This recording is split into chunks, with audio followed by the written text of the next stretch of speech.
Good morning बच्चों। Test 2 में level 2 के ऊपर ये 30 नंबर क्वेश्चन है। क्वेश्चन डायग्राम को देखते हुए बता रहा है क्या? देखिए आप, क्वेश्चन कह रहा है, डायग्राम देखिए जरूर। क्वेश्चन कह रहा है in shown diagram total mass of water in cylinder is 100 KG. भाई अभी फिलहाल टोटल मास जो वाटर की है वो 100 केजी है, 100 केजी है। Find minimum value of diameter of hole for which cylinder just start to skid on horizontal surface. भाई क्वेश्चन कह रहा है कि इस सिलेंडर में बॉटम के पास एक होल आपने किया है। इस होल का डायमीटर कितना मिनिमम होना चाहिए ताकि बाहर आते हुए पानी के कारण ये सिलेंडर लेफ्ट डायरेक्शन में ठीक फिसलना शुरू कर दे। और हमारे पास उस डायमीटर के लिए ये 4 ऑप्शन है जिसमें ए ऑप्शन सही है ना। इतना होना चाहिए ताकि भाई इतना होल, इतने मीटर का डायमीटर अगर यहाँ बना देते हैं होल में तो क्या करेगा, ये सिलेंडर पीछे की तरफ ये स्किड करना शुरू हो जाएगा। तो चलिए बच्चों, इस क्वेश्चन को सॉल्व करते हैं और देखते हैं कि कैसे आया आपका ऑप्शन ए यहाँ पे सही ऑप्शन है। देखते हैं बच्चों।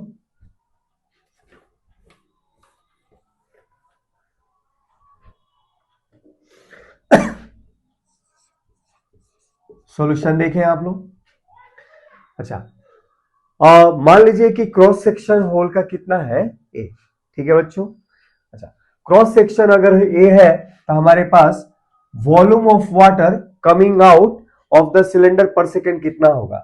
मान लीजिए आपने होल किया तो v स्पीड से वाटर बाहर आएगा, तो हम लिखेंगे क्या, if v equal to speed of water coming out of hole, मान लिया जाए। इसको क्या बोलेंगे बच्चों, स्पीड ऑफ एफ्लक्स कहेंगे। स्पीड ऑफ एफ्लक्स है।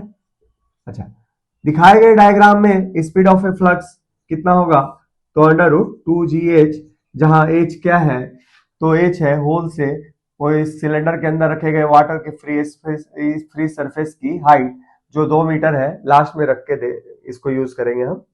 तो वेलोसिटी ऑफ एफ्लक्स जो बाहर आती है इस होल से वो क्या है, अंडर रूट 2gh है। अच्छा, अब वॉल्यूम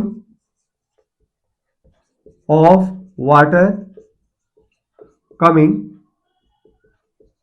आउट पर सेकेंड कितना हो जाएगा बच्चों। तो अगर क्रॉस सेक्शनल एरिया से वेलोसिटी ऑफ ए फ्लक्स अगर मल्टीप्लाई कर दें तो हमें मिल जाएगा क्या, भाई पर सेकेंड इतना वॉल्यूम बाहर आ रहा है। अब वाटर की डेंसिटी मैंने मान लिया क्या है, रो। तो हमारे पास लिख सकते हैं क्या, मास ऑफ वाटर कमिंग आउट पर सेकेंड कितना हो जाएगा बच्चों, ये हो जाएगा AV इंटू रो वाटर। और वाटर की डेंसिटी 1000 kg पर मीटर क्यूब आपको दे रखी है।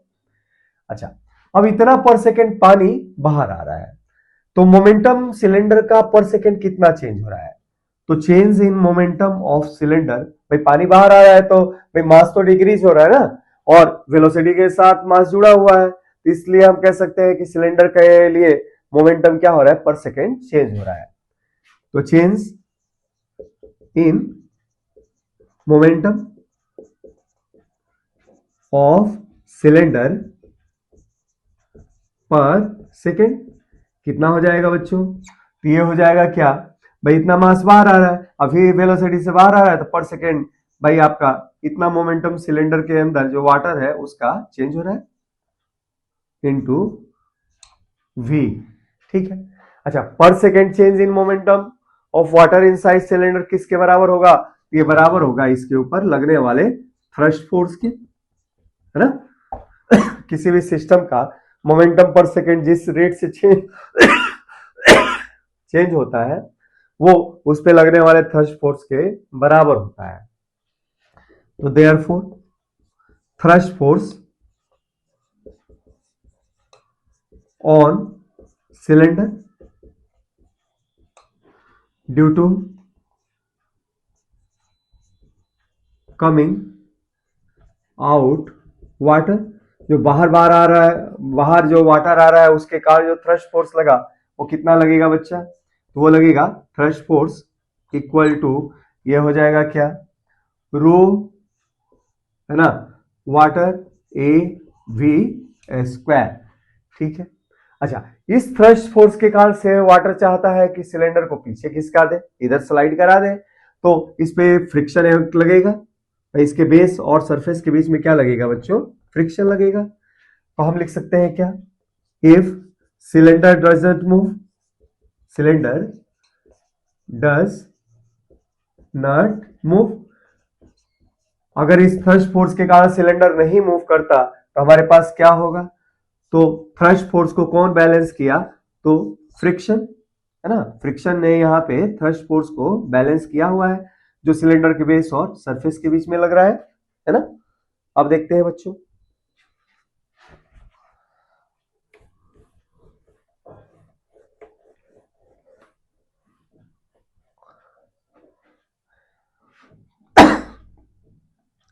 ये हो जाएगा क्या बच्चों हमारे पास, तो देयरफॉर हमारे पास हो जाएगा रो और थ्रस्ट फोर्स की value, rho water A V square और फ्रिक्शन। अच्छा, फ्रिक्शन की वैल्यू किसी भी ऑब्जेक्ट पे वो हमेशा लेस देन इक्वल टू किसके होता है, उस पर लगने वाले लिमिटिंग फ्रिक्शनल फोर्स के बराबर होती है। और लिमिटिंग फ्रिक्शनल फोर्स की जो वैल्यू होती है वो किसके बराबर होती है बच्चों, ये होती है म्यू एम जी, जहां एम क्या है, उस सिलेंडर का यहाँ पे मास है। तो आप लिख सकते हैं क्या, therefore rho water A V A square less than equal to mu S M G. अच्छा, मास दिया है, म्यू दिया है, इसका अर्थ है कि पूरा का पूरा टर्म दिया हुआ है।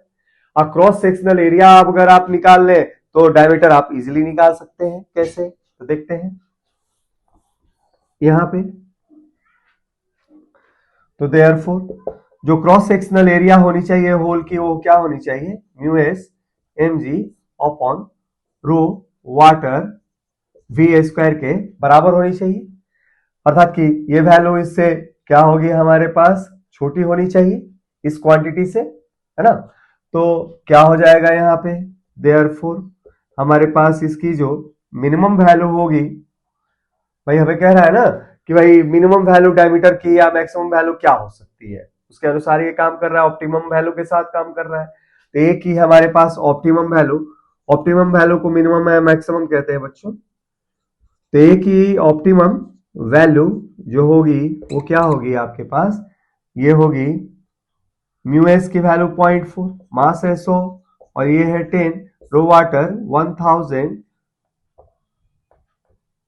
और वी स्क्वायर क्या है आपके पास, वी स्क्वायर आपके पास है 2GH 2 इंटू 10 और हाइट है बच्चों 2।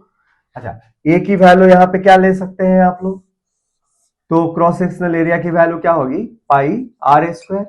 अच्छा, इसको डायमीटर के रूप में कैसे लिखा जा सकता है, तो पाई डी स्क्वायर बाई 4। तो ये वैल्यू अगर आप यूज करें तो हमारे पास क्या हो जाएगा, ये डी स्क्वायर की वैल्यू, डी स्क्वायर की वैल्यू ये दे देगी आपको क्या, 0.4 into 1000 divided by 100 into 2 into 10 into 2 और 4 उधर जाएगा और पाई नीचे आके मल्टीप्लाई होगा। तो हमारे पास ये डायमीटर की वैल्यू आ गई। और डायमीटर इसको सॉल्व करोगे तो डायमीटर की वैल्यू क्या मिलेगी बच्चों, ये मिलेगी 0.113 मीटर। इसको कैलकुलेटर से मैंने सॉल्व कर रखा है, तो आप लोग कैलकुलेटर से भी सॉल्व कर सकते हैं, आप खुद से सॉल्व करने की कोशिश कीजिएगा, है ना। जो एग्जाम में जो क्वेश्चन में डेटा आते हैं वो ऐसे आते हैं जो फटाफट सॉल्व हो जाते हैं, इतने ज्यादा कॉम्प्लिकेटेड नहीं होते हैं। फिर भी आप कैलकुलेटर से सॉल्व करके देख लीजिएगा, its value will come out to be 0.113 metre. इस तरीके से इस क्वेश्चन को हम यहाँ पे करेंगे। तो चलिए बच्चों, इस टेस्ट के ऊपर अगला क्वेश्चन हम करते हैं।